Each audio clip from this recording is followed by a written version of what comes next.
नमस्कार दोस्तों। शुरू हो रहे हैं हमारे पितृपक्ष जो 7 सितंबर से लेके 21 तारीख तक है, 21 सितंबर तक। और हर साल ये पितृपक्ष आता है। इस पितृपक्ष को लेके जिसको श्राद्ध पक्ष भी हम लोग बोलते हैं। बहुत सारे मिथ्स हैं, बहुत सारे भय हैं, बहुत सारी नारियाँ हैं, कुछ लोग किसी अलग तरह से इसको मानते हैं। तो क्या ये पितृपक्ष के पीछे बहुत सारे डूज़ एंड डोंट्स क्यों है उसको समझेंगे। जैसे आपने सुना होगा कि कोई भी शुभ कार्य पितृपक्ष में नहीं करना, सीखना। कोई घर नहीं लेना, कोई गाड़ी नहीं लेनी, कोई गृह प्रवेश नहीं करना, मुंडन नहीं कराना है, शादी नहीं करनी, कुछ खरीदना नहीं है अपने लिए। तो ऐसा क्यों, और कर लेंगे तो बहुत बुरा हो जाएगा। देखिए, बुरा तो कुछ नहीं होना, लेकिन ऐसा करने के लिए मना क्यों किया गया है या क्यों ऐसा प्रचलित है।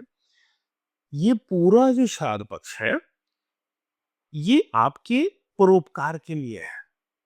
इसके पीछे ये फिलॉसफी है कि आप जो भी परोपकार करते हैं उससे पुण्य अर्जित होता है, और जो पुण्य अर्जित होता है वो आपने अपने पूर्वजों को, पितरों को समर्पित करते हैं। तो चाहे वो पूर्व नियोजित आपके पुण्य हो वो भी, और चाहे इस 15 दिन में आप जितना दबा के, खूब दबा के दान कीजिए, सेवा कीजिए। और जिससे जो भी परोपकार से जो भी आपका पुण्य अर्जित हो, रोज प्रार्थना करनी है, प्रभु मेरा जो पुण्य है, मेरे जो अच्छे कर्म है, वो मेरे पूर्वजों को, पितरों को समर्पित हो। जो मेरे पूर्वज जो पितृलोक में बैठे हैं उनको शांति मिले, और जो मेरे पूर्वज किसी अन्य योनि में, किसी अन्य लोक में या दोबारा भी जन्मे हैं, वो जीव जहाँ पे भी हो, हमें नहीं पता वो जीव कहाँ है, वो जीव जहाँ, वो जीवात्मा जहाँ भी हो, उसको मेरे पुण्य अर्जित करें और उसको विशेष लाभ हो। इस तरह की प्रार्थना है। बेसिकली देखिए, धर्म का एक सबसे पहला जो प्राइमरी एक फंडामेंटल रूल है, आप ग्रेटफुल होने चाहिए जीवन के प्रति और हर एक के प्रति। तो जो पूर्वजों से आपको जो संपत्ति मिली, जिस कुल में आप जन्मे, वो पूर्वज है ही। कि छोटे से छोटा, अगर किसी ने पहिया भी बनाया था, किसी ने आग का भी, अगर आग को ढूंढा था, किसी ने कुछ कोई गाड़ी भी बनाई थी, उसके लिए भी ग्रेटफुल रहना रहना चाहिए ना, क्योंकि वो आपकी लाइफ में कोई ना कोई वैल्यू एडिशन करके गया है। किसी ने खेती करना सीखा, किसी ने कुछ और सीखा। तो ये एक पूरा को एग्जिस्टेंस है। तो अपने इन सारे पूर्वजों के प्रति धन्यवाद से भरे रहना है। अपने कुल के, यानी अपने माता-पिता, दादा-दादी, नाना-नानी, जो आपके चाचा-ताऊ जो इस चले गए हैं आपको छोड़ के, वो जीवात्मा जहाँ हो, आपके पूर्वज जहाँ हो, वो ये पितृलोक हमें मानते हैं। पितरों का एक लोक है, उस पितृलोक में जो आत्माएँ हैं हमारे पूर्वजों की, उनको भी अपने पुण्यों को आपको समर्पित करना है। और हमारे शास्त्र ये कहते हैं कि आज जो चला गया है, उसको आप पुण्य समर्पित करने के अलावा, उसके प्रति प्रार्थना करने के अलावा और कुछ कर नहीं सकते हैं। तो आपको धन्यवाद से बनना है, उनके लिए प्रार्थना करनी है, और इन 15 दिन आप जितना यथासंभव आप दान पुण्य कर पाए, किसी की मदद कर पाए, उतना करें। और उसकी जो दुआ है, उसकी जो आशीर्वाद है, वो अपने पितरों को समर्पित करें। ये इसका मेन है। दूसरा एक और इसके पीछे फिलॉसफिकल रीज़न क्या है कि देखिए, जब हम बात कर रहे हैं अपने पूर्वजों, जो चले गए, जो हमारे प्रियजन जो चले गए, अरे भाई सबको चले जाना है। ये 15 दिन इस बात को याद दिलाते हैं। 15 दिन कि सब कुछ चला जाना है। तुम ये गाड़ी, घोड़ा, ये सब जो खरीद रहे हो भाई, ये जो कपड़े, गहने, इन सब चीज़ के पीछे भाग रहे हो, उन सब, वो लोग भी, उनके पास भी था, वो भी पीछे भागे, एक दिन सब चला जाना है, बचना क्या है? पुण्य। बार-बार ये शब्द पुण्य, पुण्य ही आपको किसी बेहतर लोक में या दोबारा पुनर्जन्म में कोई बेहतर जन्म दे सकता है, किसी अच्छे लोक में लेके जा सकता है। आपकी जीवात्मा के साथ जो रहता है, वो आपका अर्जित किया हुआ पाप और पुण्य है। ठीक? तो ये जो फिलॉसफी होती है कि जीवात्मा के साथ किया जाना है उसका अर्जित किया हुआ पाप, अर्जित किया हुआ पुण्य। और वही अर्जित किया हुआ पुण्य वो किसी को दे सकता है। तो अपने ये जो 15 दिन है, ये परोपकार के लिए है, ये सबको धन्यवाद देने के लिए है, नमन करने के लिए है, सेवा करने के लिए है, जो आपको मिला है प्रसाद उसको बाँटने के लिए है। और इसीलिए कहा गया है कि जो भी आप अपने लिए कुछ नहीं खरीदेंगे, मैं अपने लिए गाड़ी नहीं खरीदनी, अपने लिए गहना नहीं खरीदना। जो पैसा जो आपने आज तक कमाया है, वो पैसा इन 15 दिनों में आप परोपकार के लिए खर्च करोगे। जिसके पास कोई कमी है, मेरे पास 4 रोटी है, किसी के पास 1 रोटी है, तो मैं 1 रोटी इसको दे दूँ, उसका अच्छा काम चल जाएगा, मेरा भी थोड़ा ठीक हो जाएगा। मेरे पास अगर 10 जोड़ी कपड़े हैं और किसी के पास 1 जोड़ी या 2 जोड़ी भी नहीं है, तो मैं उसको दे देता हूँ 2 जोड़ी कपड़े।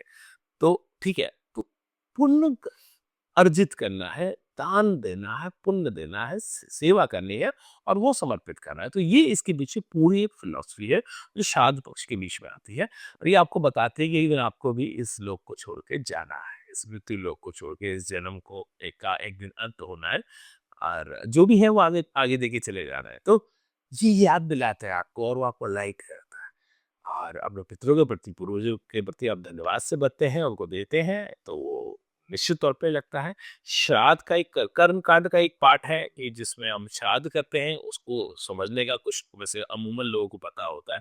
तो कुछ ऐसे शहरी लोग हैं जिनको माता-पिता नहीं बता के जा पाए, तो जो जिस तिथि पे जाता है, जैसे आपको एक टेक्निकली मैं बताऊँ, जो जिस तिथि पे जाता है, सपोज़ कीजिए कि कोई 1 सितंबर 2016 को गया और उस दिन अष्टमी की तिथि थी, जिस दिन उसकी मृत्यु हुई, उस दिन जो तिथि थी, उस तिथि पे श्राद्ध पक्ष के 15 दिनों में, उस तिथि पे उसका व्यक्ति का श्राद्ध मनाया जाता है। उसको तर्पण किया जाता है। तर्पण का भी आप मंत्रों का जो पंडित जी कराते हैं, उसका आप अगर समझेंगे तो वो यही है कि मैं अपने पुण्य उनको अर्पित कर रहा हूँ और उनको उनकी आत्मा के लिए, उनको जीवात्मा की शांति के लिए मैं प्रार्थना कर रहा हूँ। खुद भी यदि आप करें तो उसमें आप जो भी दान पुण्य करेंगे उस व्यक्ति को उस जो जिस तिथि पे गया हो, शुक्ल पक्ष कृष्ण पक्ष का कोई फर्क नहीं है। कोई त्रयोदशी पे गया है तो उसकी त्रयोदशी पे, कोई अमावस्या पे गया अमावस्या पे, कोई पूर्णिमा पे गया पूर्णिमा पे, उस दिन उस व्यक्ति का श्राद्ध बनाया जाएगा। और अगर आपको नहीं पता कि कौन किसी तिथि पे गया था, तो इस जो श्राद्ध पक्ष की जो अमावस्या होती है उस दिन समस्त पितरों के प्रति आप अपना तर्पण दे सकते हैं, अपना दान पुण्य इत्यादि कर सकते हैं, उनको याद कर सकते हैं। और इसमें पिंडदान करते हैं, कुछ विशेष स्थानों पे जाके करते हैं, जैसे गया में करते हैं, कुरुक्षेत्र में करते हैं और कुछ विशेष स्थान बहुत सारे बने हुए हैं, जैसे बनारस में अलग बने हुए हैं, साउथ इंडिया में भी अपने बहुत सारे पार्ट हैं जिसमें विशेष स्थान बने हुए हैं जहाँ पे हम पितरों के लिए पिंडदान करते हैं। तो चाहे आप विशेष स्थानों पे करें, नदियों के किनारे करें, चाहे अपने घर पे करें, घर पे भी कर सकते हैं। तो ये एक तर्पण की एक विधि होती है, पिंडदान की विधि होती है, जो आप किसी योग्य ब्राह्मण को बुला के कर सकते हैं। अन्यथा आप जो भी आप उस दिन दान पुण्य करेंगे, खाना बनाएँगे, चाहे वो मंदिर में भेजें, गरीबों को बाँटेंगे, जो भी आप दान पुण्य करेंगे, वो अपने यदि आपको याद है कोई व्यक्ति किस तिथि पे गया था, उस तिथि पे विशेष तौर पे करें और उनको पुण्य अर्पित करें और नहीं तो पूरे 15 दिन करें और अमावस्या पे अगर नहीं भी किसी को पता, तो सबके प्रति आप वो प्रार्थना करें कि मेरे जो सारे पूर्वज हैं, जो मेरे पितृ हैं, उनकी आत्मा को शांति मिले।